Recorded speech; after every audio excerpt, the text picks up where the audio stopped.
Welcome to 30-Second Chances, where we ask deep, contemplative questions and provide far too little time to formulate thoughtful, reflective answers. My guest today is acclaimed live sound engineer Ace Baker. How you doing, Ace? I'm doing fantastic, pal. Oh, absolutely. This isn't one of those ones I have to talk for 30 seconds, right? No, I'm doing fantastic. No time around. To answer. That was a genuine question.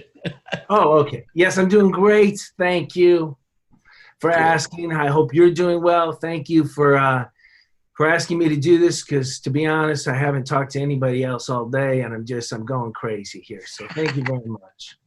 Well, glad we could be of assistance then. Okay, you know the drill, 30 seconds on the clock and then on to the next question. Are you ready? Let me hang on. Okay, now I'm ready. Okay, question number 1. How would you describe your job to a 5-year-old? My job to a 5-year-old,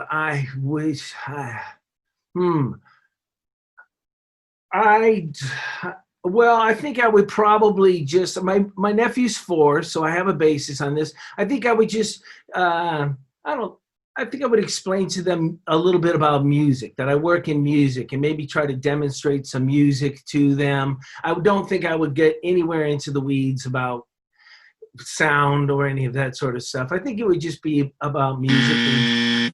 Next question. What's the most challenging show you have ever mixed, and the show you're most proud of? Maybe they're the same show, maybe they're not. Go. The most challenging show I've ever mixed.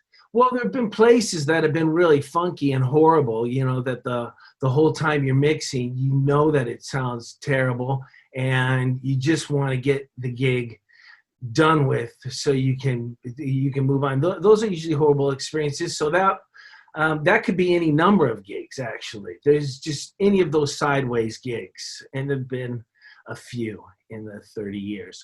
But the gig I'm the most proud of, what I loved, it's really getting to work with people like Aretha Franklin, getting to mix the Mighty Dream Theater, the Violent Femmes are awesome, and Colin, hey. Next Colin, question. Hey, yeah. With traditional anybody out. With traditional live production sidelined for the foreseeable future, how can people working in our industry turn this crisis into new opportunities?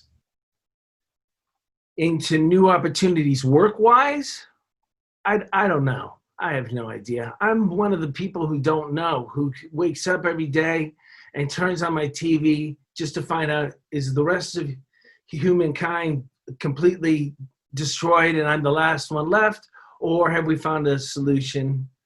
And I'm just waiting patiently, like everybody else. I think this isn't my area of expertise, so we're going to just see. There we go. Next question.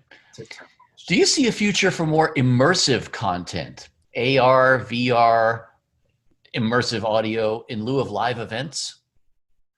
Well, actually, I was just talking to a buddy about this. I see that coming in the way that, so we were talking about Spotify and the streaming services and how bands aren't making money off of that. And we were kind of discussing that for that to ever change, it would probably have to be the next technological advancement. So maybe when that thing comes out that you drop in and it goes into your stereo, but also there's hologram around you and you're standing either at a concert or you're standing in a... There you go. Next question. What's the worst mistake you've ever made in a professional setting?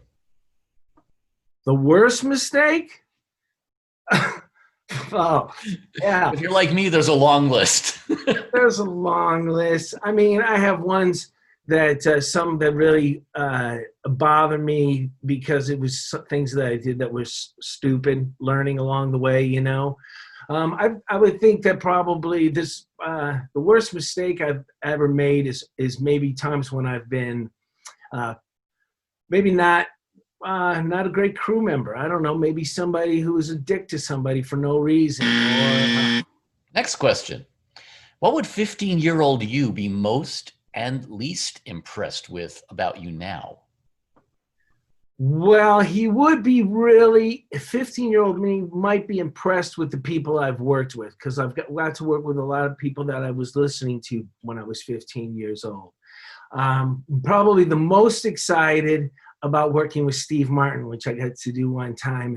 And actually a mic of his fell down and I got to run up and adjust it and be part of the show. And I think 15-year-old Ace would have appreciated working with Steve Martin. But was there a second part to that question? That was it, right? No, that's good. You're good. Next question. If you could have one weird and or semi-useless superpower, what would it be? Weird and making my wife happy. That would be a great superpower.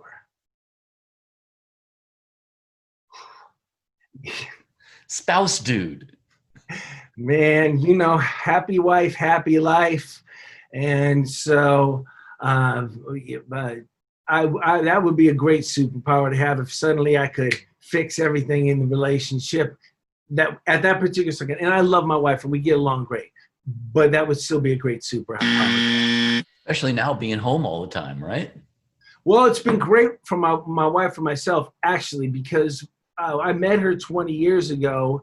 I have been on the road the whole time. We've never had this amount of time together, and it's working out so well, man. My wife is so nice. You know, the other night I woke up and she was holding a pillow over my face just so that COVID-19 didn't get in my nose and my mouth while I was sleeping.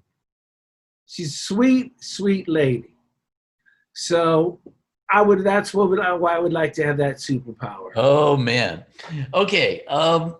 That concludes our brief question and answer period here, but I'm going to put 30 seconds more on the clock and allow you to either answer for me any question you wish I had asked you, or just shamelessly plug something or ask me a question, whatever you want. It's 30 seconds. It's all yours. Go. Oh man. Well, I guess I would have to say that I just hope that anybody who is watching this, if you're a sound person or if you're in our field, I just hope that you're having a good day. I hope that are feeling that this industry is going to come back, because it is going to come back, and take a breath, go for a walk, and we'll be seeing you somewhere out there on the road, I'm sure, sometime. And don't worry. Beautifully put. Well, thank you for being our guest, and thank you for playing our game. It's been a pleasure having you. Absolutely. Thank you so much. And I hope you have a great day there in Las Vegas. And we'll look forward to talking to you soon.